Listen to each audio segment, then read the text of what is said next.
Assalamualaikum warahmatullahi wabarakatuh. Alhamdulillahilladzi ja'alal islama aqidah wa bil qur'ani imaman wa hikmah wa bi Muhammadin nabiyyi sallallahu alaihi wasallam uswatun hasanah wa ja'ala Indonesia daulatan mustaqillah bi Pancasila falsafah wa bi Sabang ila Merauke wilayah amma ba'du.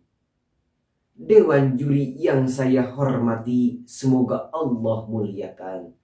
Insan muda harapan bangsa, insan mudi harapan pertiwi yang saya hormati. Pada kesempatan yang berbahagia ini, saya akan menyampaikan sebuah dakwah dengan mengusung tema moderasi beragama di tanah Nusantara. Hadirin rahimakumullah. Merah putih indah berkibar melambangkan kuatnya perjuangan bangsa. Indonesia merupakan sebuah negara dengan latar belakang yang berbeda-beda. Berbeda suku, adat istiadat, bahasa maupun agama. Islam hadir ke muka bumi ini membawa misi mulia yang salah satunya sebagai penyempurna akhlak atau moral bagi umat manusia. Yang bejat menjadi beradab, yang suka maksiat jadi rajin sholat, yang suka main judi jadi rajin mengaji.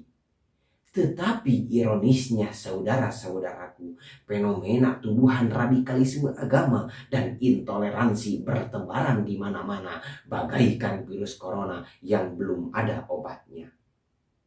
Bahkan yang lebih sadis lagi hadirin, tidak sedikit orang zaman sekarang yang katanya paling Pancasilalis bukan untuk menyatukan umat, namun malah justru menghancurkan umat dengan tuduhan yang tak berdasar tersebut.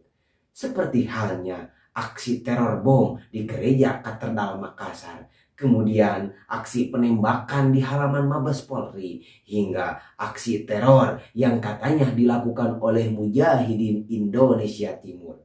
Yang akhirnya stigma buruk terhadap Islam terkonstruksi dalam setiap mindset masyarakat bahwa Islam merupakan agama radikalis, agama ekstremis, bahkan agama teroris.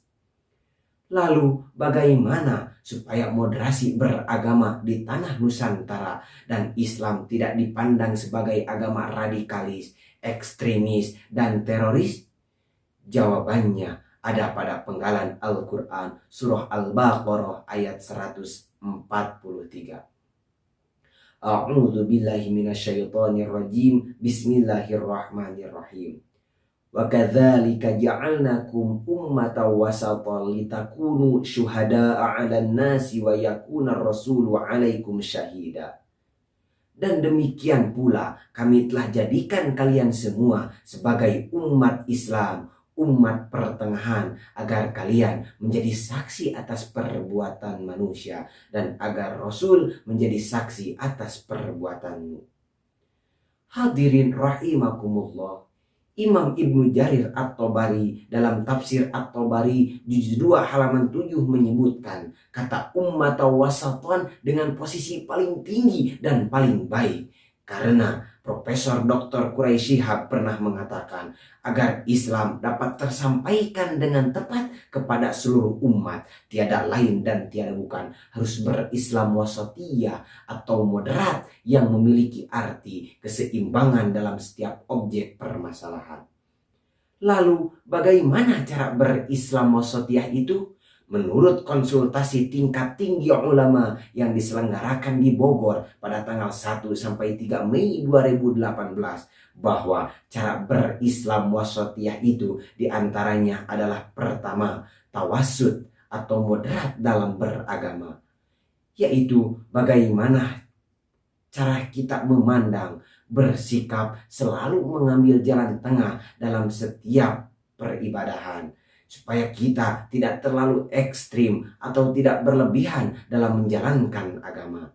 Karena Kiai Haji Ma'ruf Amin pernah mengatakan bahwa moderasi beragama merupakan kunci terciptanya toleransi dan kerukunan baik tingkat lokal, global maupun nasional.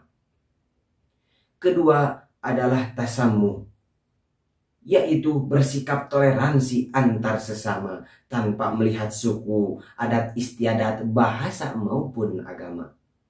Berbicara mengenai toleransi hadirin, sekarang ini banyak orang yang keliru dalam memaknai arti toleransi.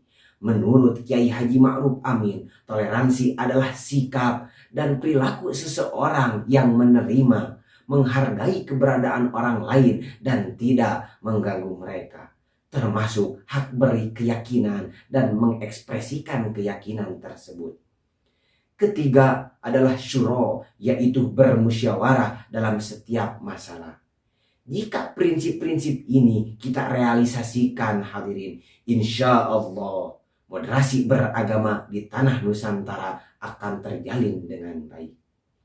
Hadirin rahimakumullah, dari uraian di atas dapat disimpulkan bahwa moderasi beragama yang dalam Islam disebut wasatiyah merupakan proses memahami, meyakini, dan menjalankan ajaran agama secara adil dan seimbang, sehingga akan melahirkan cara pandang, sikap, dan perilaku selalu mengambil jalan tengah di antara dua hal, antara hak dan kewajiban, antara idealitas dan kenyataan, antara ideologi keagamaan dan ideologi kebangsaan. Semoga kita semua bisa menjalankan moderasi beragama secara baik sebaik-baiknya, supaya moderasi beragama di tanah Nusantara ini terjalin dengan baik. Hadirin rahimakumullah, itulah yang bisa saya sampaikan. Mohon maaf atas khilaf dan kekurangan. Semoga bermanfaat. Wassalamualaikum warahmatullahi wabarakatuh.